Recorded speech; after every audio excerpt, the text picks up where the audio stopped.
how do you make investments? How do you know something's a great idea or not? And I thought what I'd do is I'd take the example of one investment that Warren Buffett and Charlie Munger made, which was the investment in Coca-Cola. And I wanted to go through the models they used when they made this investment. So there was no spreadsheet ever created when they did the Coke investment from then till today. It's been about almost 30 years since they made the investment. They have no analysts or associates or anyone who helps them. I don't even believe they made much in terms of notes when they made the investment, but they thought very deeply about it. And for most investments, if you can't do the math in your head, then it should be an automatic pass. So there was no DCF model run for Coke. There was no numbers-based models. I mean, they had some numbers in their mind, but I don't think they ever reduced them to paper. But they did have, I think, and I may be missing some of them, but I think there were dozens upon dozens of models that they used in making the investment.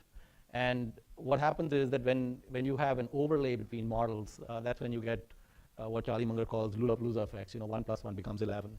And so it's really kind of the interplay between the models that lead to kind of the aha moment and such. So Charlie Munger had given a speech to a group that basically elected to be secret. They told him not to disclose the name of the group that he gave that speech to. And after he gave the speech, where part of the speech covered the Coke investment, they told him it was a useless speech. And so they didn't appreciate it. And I actually think it's one of his more brilliant speeches, and actually gives you a window into how they think. So I think it's useful. So anyway, the Coke investment that Berkshire Hathaway made was made between 1988 and 1990, about a 3-year period when they bought the stock. And at the time, they invested about $1.3 billion into Coke, and $1.3 billion at that time was approximately 1/4 of the book value of Berkshire Hathaway. So they made a very significant bet. I mean, you think of an insurance company taking 1/4 of their equity into a single stock, and that's what they did at the time.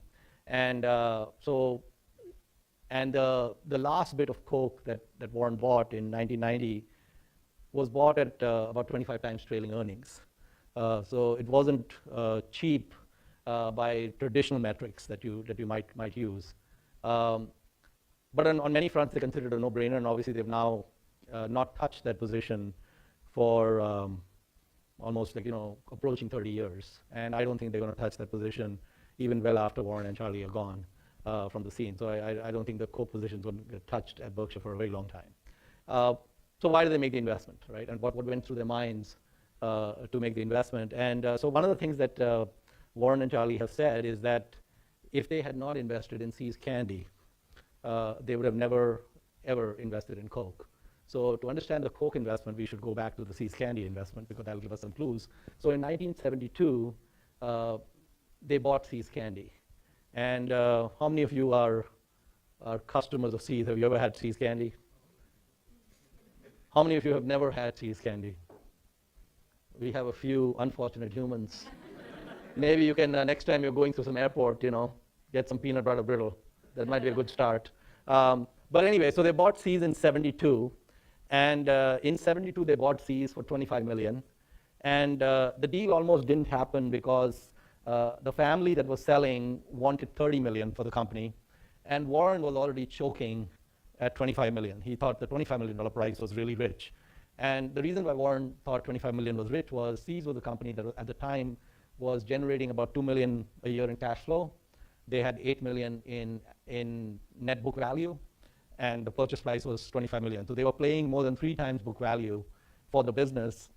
And when the family said they wanted $30 million, Warren just said that, hey, at $25 million and 1 cent, I'm out of here.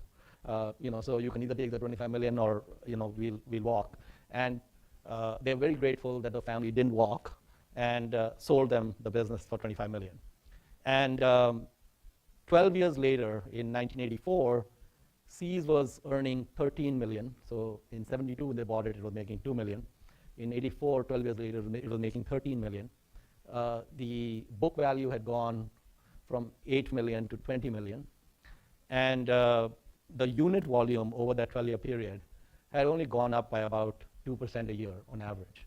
So if you look at the See's candy purchase from 1972 and take it all the way till today, the unit volume growth of See's has been about approximately 2%. The number of pounds of candy they sell every year has gone up about 2% a year over the last, let's say, 45 years or 44 years or so. But their earnings have gone up significantly more than that. It's a private company, they don't disclose the numbers. I would guess that See's is probably approaching 100 million, maybe somewhere in the 70 to 100 million, maybe more than that, in terms of earnings per year at this point. And California GDP from 72 till now has gone up at probably 5 or 6% a year. So See's did not keep up with California GDP growth over that period from a volume growth perspective. And in fact, even the 2% volume growth that has come in with square footage increase. So their retail space went up by approximately that number, which led to that growth. And Warren and Charlie say that the river of cash that came out of See's funded a zillion other things at Berkshire. So they would, if you ask them today, what is the value of See's to Berkshire? They probably couldn't even tell you, but it would be in the tens of billions. It would be very significant in terms of what it did. And if you were to ask them today that, so Charlie says that we were barely smart enough in 1972 to buy See's, barely smart enough, because he said that, if the family didn't budge to our stupid demand of 25 million, we would have walked. And actually, if you go backwards and think about it, they could have paid 100 million for that business, and it would have been a low price based on what happened after that, right? So it was a phenomenal business. And the only thing Warren did, the only input he provided to management, they kept the same management, Chuck Huggins kept running the company. The only thing he did was he said that on January 1st of every year, I will send you the new price list. So he took over pricing for the company. So all their peanut butter brittle and all their fudge pricing and everything else. Beginning of the year, Warren would look at, inflation is 3%, let's bump all the prices by 12%. And year after year, what he found is that they could raise prices significantly above the rate of inflation, and it didn't have any negative impact on sales. Sales just kept going. But they also found out a few other things. They got a huge education in brands and branding, and that education in brands and branding was very fundamental to the Coke purchase. So See's is a California phenomena.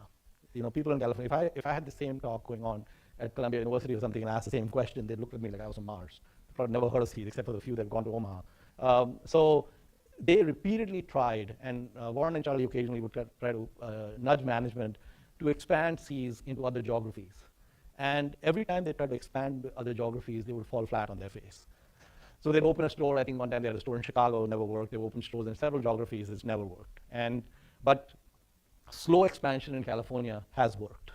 And so they found that the brand had certain brand value in California. They also found that people were willing to pay a premium for See's candies in California, but that same cachet didn't follow through in other locations. So when the Coke idea came in front of them, there were a couple of things that were different about Coke from See's. The first thing was that Coke traveled really well, and they could see that. So they had repeatedly tried to take this brand into even the neighboring states. They couldn't do that. There are only 2 countries today in the world where you cannot get Coke, and I forget. North Korea is one of them. I forget what's the second. Pardon? Yeah, Cuba. That's right. So Cuba and North Korea are the only 2 countries where you cannot get Coke today, right? But what they noticed is that even in these 2 countries, if Coke tomorrow started selling in these countries with no advertising, it would take off in quite a significant way, because it's that brand has meaning even to people who have never drunk Coke before and never seen an ad, because it's so much part of pop culture and movies and whatnot that it's entrenched. So basically what they found is that unlike See's, Coke traveled really well. And Warren studied this phenomena of the difficulty of traveling with See's very carefully, because he was very interested in making See's global. He would have loved for See's to become a global company. And with all the brain power they had, they could never do that. But here was a company that was naturally a global company. The second thing he noticed that was different between See's and Coke, so he's been drinking 5 Cokes a day since he was 6 years old. And so, Coke's been a regular part of his diet for like 80 years or something. And so the second thing he noticed was that there was a limit to the amount of fudge you could eat. So as you eat more fudge or See's candy, your ability to eat more of it declines. But with Coke, the lack of an aftertaste means that the ability to consume Coke was quite significantly higher than the ability to consume candy. In fact, a person can consume 5 or 6 Cokes a day pretty much for their whole lives without really feeling like they were having something monotonous. And many of us do that. How many of you have 1 or more Coke products daily? No one admits to having Cokes. So actually, you're having other Coke products, you just don't recognize that they're made by the company. They've got like over 100 brands. So the second thing they recognized was that unlike fudge and peanut butter brittle and such, that you couldn't, Coke, you had no aftertaste. And so the volume you could consume and the frequency with which you consume it was quite different. And in fact, even if you compare it to something like McDonald's, which is a very good model, but if you were eating at McDonald's every day, that could probably get to you much faster than consuming Cokes every day. So they noticed that this particular product has this nuance of recurring consumption not really being an issue in terms of purchase. So these were some of the models that they knew about before they started to research Coke. And the third thing they also recognized the difference between See's and Coke was with See's, you needed retail space, right? So they had to have a See's store and pay rent and all these things to sell it. But Coke got sold in all these places where the company didn't pay any rent. It was just sold all over the place. So it had, and I'll go through a little more details about the capital light model of Coke. So there were a number of reasons why Coke was very capital efficient, far more capital efficient than even See's was. So even though See's in '84 was producing 13 million on 20 million invested capital, I mean, that's a very high return, 65% return on invested capital, really good business. Coke was even better than that. It was a truly remarkable business.